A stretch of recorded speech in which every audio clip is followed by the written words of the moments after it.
শুভ সকাল বন্ধুরা, নতুন একটা দিনে নতুন সকালে আপনাদের সকলকে স্বাগত জানাই আমার বঙ্গকুমা চ্যানেলে। আজ তো রবিবার, শুধু তাই নয়, আজ মহালয়া। একটু কান পাতলেই শোনা যাচ্ছে ঘর ঘর থেকে মহালয়ার এই সুরধ্বনি, পুজোর আগমনীর সুর বেজে উঠেছে। খুবই ভালো লাগে, ছোটোবেলার কথা খুব মনে পড়ছে। তখনকার দিনগুলো একদমই আলাদা ছিল। এখনকার ছেলেমেয়েদের মধ্যে সেই ক্রেজ নেই, মানে মহালয়ার ক্রেজ নেই।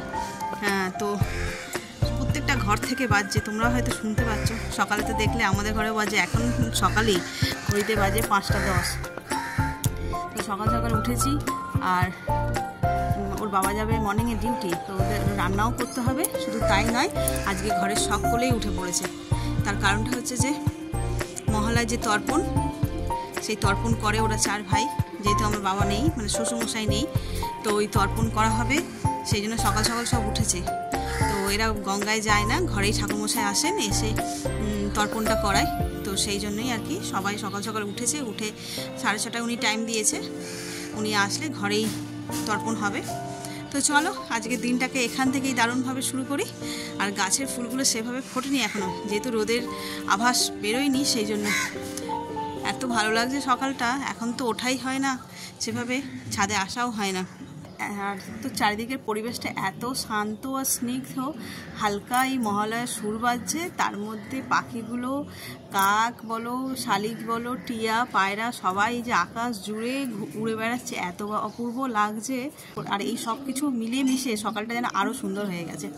তো চলো, এখন তো মনে হয় না সূর্য উঠবে বলে, মেঘলা মেঘলা আছে হালকা। তো চলো নিচে যাওয়া যাক। নিচেও কাজ আছে আমার কাজ বলতে কি, আমার এই রান্না করবো, ওর বাবা টিফিন নিয়ে যাবে। তো চলো তোমাদের সকালটা একবার দেখিয়ে দিই। দেখছো আকাশ জুড়ে পাখি উঠছে।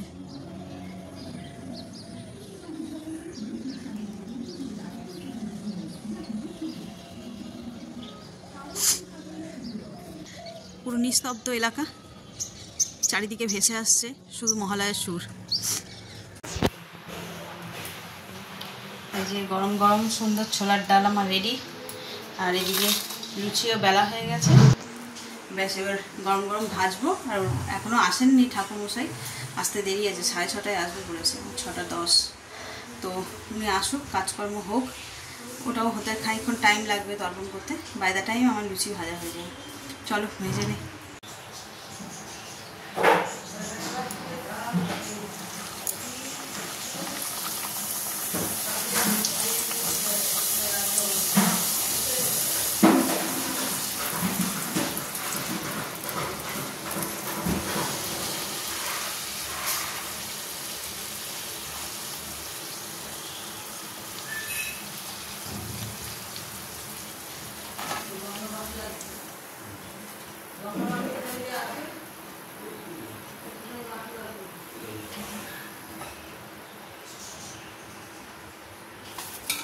প্রথম লুচিটা একদম বড়োভাবে ফুলিয়েছে।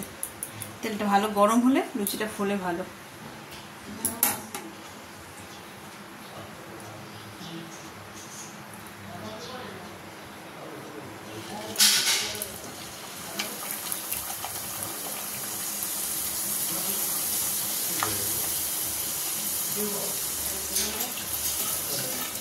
বাহ, আজ সব কটা লুচি ফুলবে। ময়দাটা কাল রাত্রেই মেখে রেখেছিলাম তো, যার কারণে। আর ময়দা আটা একটু বেশিক্ষণ ধরে মাখা থাকলে নরমও হয়, আর এই লুচি ফুলেও ভালো।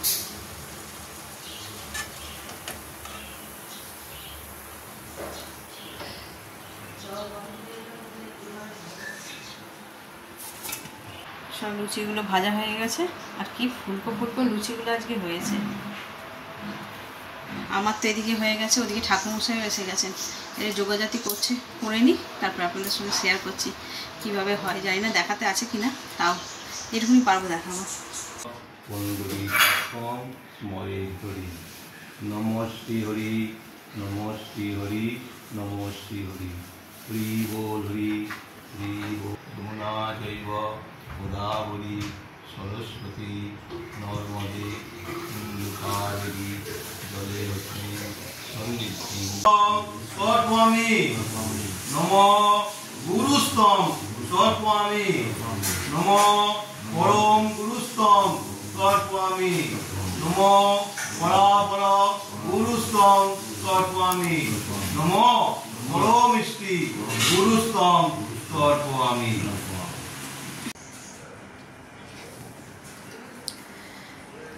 ঘড়িতে বাজে 11:30 আর এই জাস্ট স্নান করে বেরোলাম।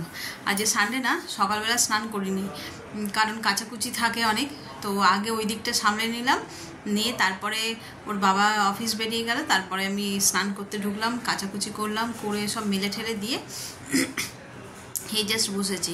এই জাস্ট বসিনি, খুব খিদে পেয়ে গিয়েছিল, তাই আগে ব্রেকফাস্ট করে নিয়েছি, নিয়ে তারপরে আমি ক্যামেরাটা ধরলাম, নাহলে আর একটু দেরি হয়ে যেত। তো ব্রেকফাস্টে ছিল লুচি আর ছোলার ডাল। তোমরা তো সকালে দেখলেই, যেটা ওর বাবার টিফিনের জন্য রেডি করছিলাম, ওটাই এখন সবাই মিলে ব্রেকফাস্ট করে নিয়েছি। এরপর যেহেতু মহলায় আমাদের আজকে ভাত খায় না, সারাদিনই ওই ময়দা লুচি হোক, পরোটা হোক, এইসবই খাবে। তো ব্রেকফাস্টে তো ওটা হয়ে গেছে, তো এখন লাঞ্চের প্রিপারেশন নেব। আজকে করব আলুর দম, করব ছোলার ডালও রয়েছে, একটু আলুর দম করব, আর করব সিমুয়ের পায়েস, আর লুচি যেরকম হয় এরকম করব। তো চলো শুরু করি। অনেক সকালবেলায় শুরু করেছি, ঘুমের ঘরে কি বলেছি জানি না। আজ তো মহালয়া, সকলকেই মহালয়ার অনেক অনেক অনেক শুভেচ্ছা জানাই। আর আজ থেকে তো পুজোর সূচনা, অনেক প্যান্ডেলে উদ্বোধনও হয়ে গেছে। আর এসে তো ছেলে একটা বায়না করলো, মা চলো আজ শ্রীভূমি চলে যাই, ঠাকুর দেখে আসি। তো ওর বাবা নেই, তো সেটা সম্ভব নয় এখন। তো যাক গে, যারা যারা যাচ্ছে তারাও তো নিশ্চয়ই খুব মজাই করছে। আর আগেকার মতন তো আর 5 দিনের পুজো না, এখন 10 দিনের পুজো হয়ে গেছে। তো চলো, আর ভাবছি আজকে করবো, একটু আলতা পরে নিই, মানে মহালয় তো একটু পুজো পুজো ফিল শুরু হয়ে গেছে, তাই ভাবছি যে হাতে পায়ে একটু আলতা পরে নিই, আবার তো সেই অষ্টমীতে পরবো। তো চলো আগে আলতাটা পরে নিয়ে তারপরে যাবো রান্নাঘরে।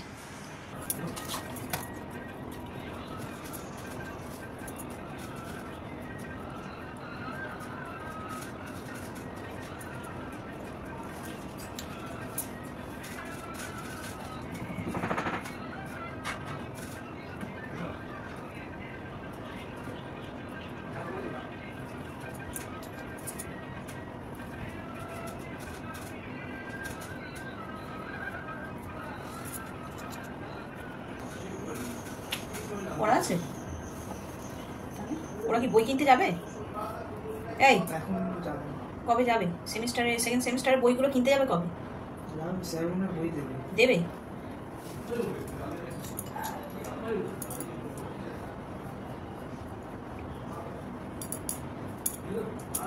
ওর ফোন নাম্বারটা আছে, জেনে নিলে হয় এসছে কিনা, তাহলে যাবো না অতটা দূর গিয়ে।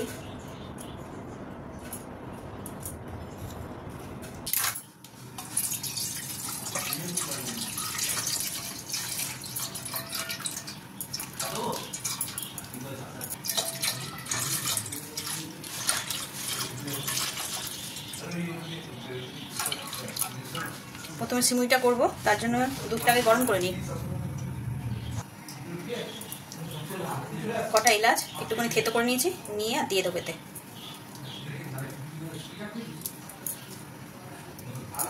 এখন এতে চিনিও দিয়ে দেবো। এবার দিয়ে দেবো চিনি।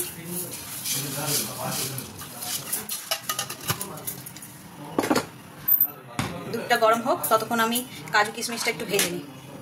একটা কড়া নিয়েছি, কড়াটা গরম হয়ে গেছে, এর মধ্যে 1 চামচ ঘি দিয়ে দেবো। গরম হয়ে গেছে, এবার এর মধ্যে কাজু কিশমিশটা দিয়ে দেবো।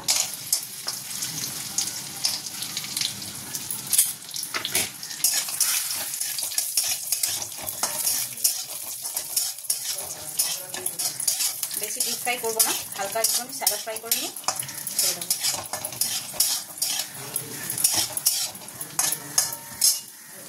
আর সিমুই আমি এটা ব্যবহার করছি, এই যে রোস্টেড সিমুইটা, এটা রোস্টেড করা আছে, তাও আমি এই ঘিয়ের মধ্যে একটুখানি নিয়ে নেবো একই সঙ্গে। হালকা লাল হয়ে গেছে কাজু বাদামগুলো, এবার এটা দিয়ে দেবো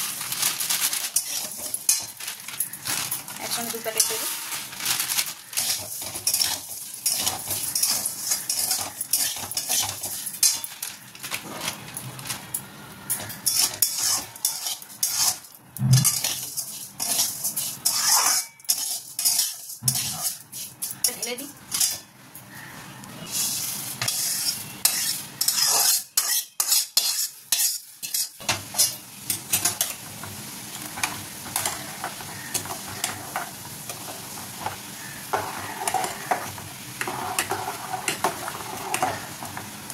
দেখো এবার সিমুইটাকে একটু ফুটতে দিতে হবে, কারণ এগুলো তো একদম শুকনো, এটা বয়েল হবে, ততক্ষণ সময় দিতে হবে। আর বাই দ্য টাইম আমি কি করব, একটুখানি গুঁড়ো দুধ গুলে নেব।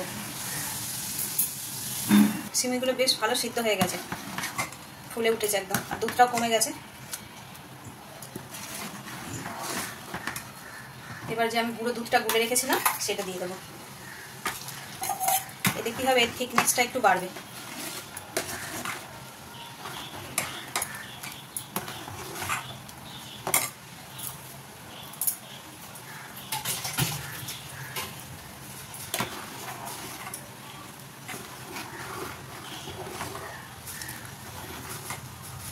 চলো আর একটু ফুটে যাক, ফুটে গেলে নামিয়ে নেব।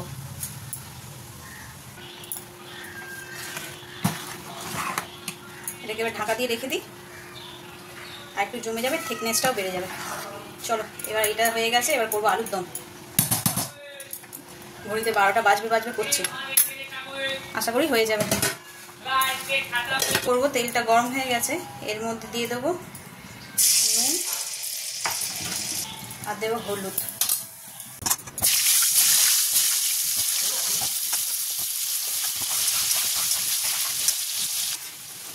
লাল হয়ে গেছে, এবার তুলে নিচ্ছি।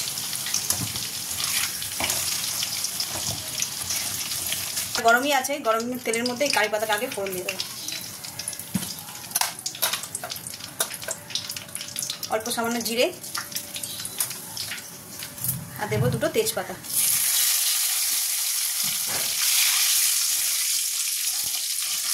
আগে তো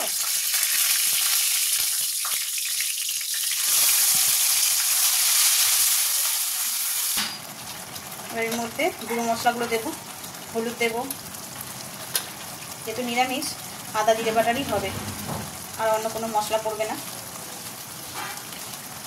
লঙ্কা দিয়ে দিলাম, নুন আর চিনি যে যা স্বাদ অনুসারে দেবে।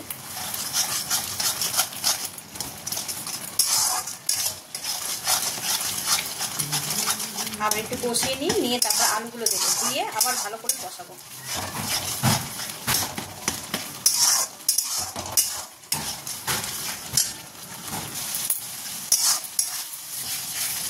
মশলাটা কষে নিয়েছি, এবার আলুগুলো দিয়ে দেবো।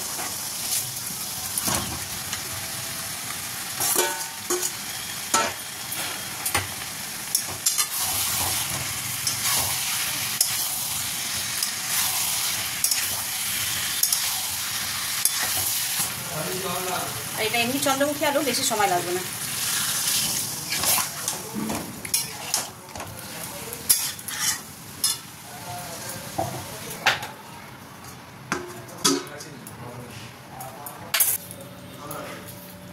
এই যে দেখো আলুর দম একদম রেডি, লাল লাল আর একটুখানি ঝোল ঝোল মনে হচ্ছে, কিন্তু কষা একদম। চলো রান্না তো অলমোস্ট ডান, শুধু লুচি কটা ভাজবো। ঘড়িতে কটা বাজে, 1:20। এখনই ভাজবো না, একটু পরে ভাজবো। লেচিটা পাকিয়ে রেখে দেবো, যখন খাবো গরম গরম ভাজবো।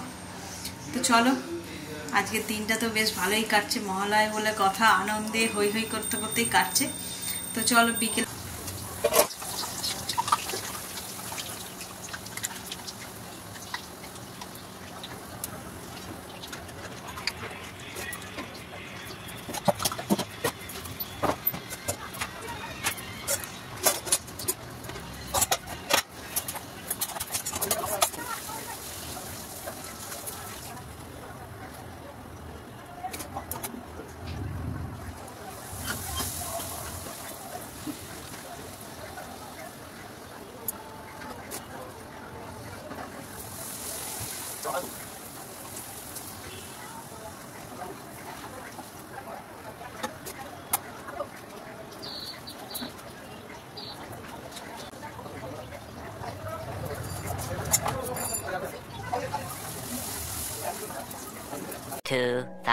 years later. Good evening. এই যে সন্ধ্যেবেলা সেজেগুজে একটু বেরোলাম না, আজকে আর শপিংয়ে যাচ্ছি না। ওই যে বললাম গিফটগুলো সব কেনা হয়েছে, কাউকে দেওয়া হচ্ছে না, তো এই আজকে থেকে জার্নি শুরু। আজকে যাচ্ছি, ওই যে ভাসুরজি এসেছিলো ও শ্বশুর বাড়ি, যাই একটু ঘুরে আসি, দেখা করে আসবো। শ্বশুর শাশুড়িরও এমনি শরীরটা খারাপ, সেই একবার গেছিলাম, পায়ে অপারেশন হয়েছিল, হাঁটু অপারেশন আর কি, সেই দেখে এসে আর যাওয়া হয়নি। তারপরে ওর বাবারও, পূজনের বাবারও শরীর খারাপ ছিল। তো যাই, একসঙ্গে মানে রথ দেখা কলা বেচা দুই হবে। চলো বেরিয়ে পড়ি। এসে বসে আছে পূজন। ঘড়িতে 9:30 বাজে, এই জাস্ট ফিরলাম ওদের বাড়ি থেকে। আর ওদের বাড়িতে গিয়ে অসুস্থ মানুষ তো, আর কিছু ব্লগ ট্লগ করিনি। আর যাতায়াতের পথে এত মাইক বাজছে আজ মহালয়, আর লাইটও জ্বালিয়ে দিয়েছে পূজা প্যান্ডেলের সামনে সামনে রাস্তায়, মেন রাস্তাগুলোতে আর কি। এত ভালো লাগছে, মনে হয় সত্যি সত্যি ঠাকুর দেখতেই বেরিয়েছি। ওই পূজন এসেছিলো, নিয়ে গেল, ওদের বাড়িতে যাব, ওরাও এসেছিলো এখানে, তো একসঙ্গেই বেরোলাম। তো নিয়ে গেল, রাস্তা দিয়ে যাচ্ছি, প্রতিটা গলিতে অলিতে মানে চতুর্দিকে লাইটে লাইট, এত ভালো লাগছে দেখতে। মানে দেখতে দেখতে এই একটা বছর অপেক্ষা করে থাকি। এই মহালয়ের দিন বেরিয়েছি, তো অন্যান্য দিন বেরোনো হয় না সেভাবে রাস্তায় মহালয়ের দিন, কিংবা টুকিটাকি কিছু কেনাকাটি থাকলে সকালের দিকে যাই, রাতের দিকে তো আর হয় না বেরোনো। এত ভালো লাগছে দেখতে, কি বলবো। তো চলো, এসছি এই সবে, এসে এবার চেঞ্জ করে দেখি রাতে কি রান্না করা যায়। টুকটাক রান্না তরকারি করা আছে, দেখি লুচি টুচি করবো। তো চলো এখন রাখি। পুজো পুজো পুজো পুজো এসে গেল, আজকে মহালয়া হয়ে গেল। সেই কবে থেকে ওয়েট করছি, মানে পুজো যাওয়ার 2-3 মাস হয়ে যায়। মানে পুজোর পরে যে তোমার জানুয়ারি মাস যে আসে, মানে শীতের যে ফেস্টিভ্যালগুলো কেটে যাওয়ার পর থেকে আবার আমরা পুজোর জন্য অপেক্ষা করতে শুরু করে দিই। তো যাকে আজকে যেরকম মহালয়া শেষ হয়ে গেল, তেমনই আর 1 সপ্তাহ মাত্র বাকি, ষষ্ঠী এসে যাবে, তার আগে থেকেই শুরু হয়ে যাবে ঠাকুর দেখা। তো চলো আজকের ব্লগটাকেও এই পর্যন্তই রাখছি। যদি কিছু ভালো লেগে থাকে তাহলে please like, comment, share and subscribe. সকলে ভালো থাকবেন, সুস্থ থাকবেন। আগামীকাল আবার একটা নতুন দিনের সঙ্গে দেখা হচ্ছে। Good night.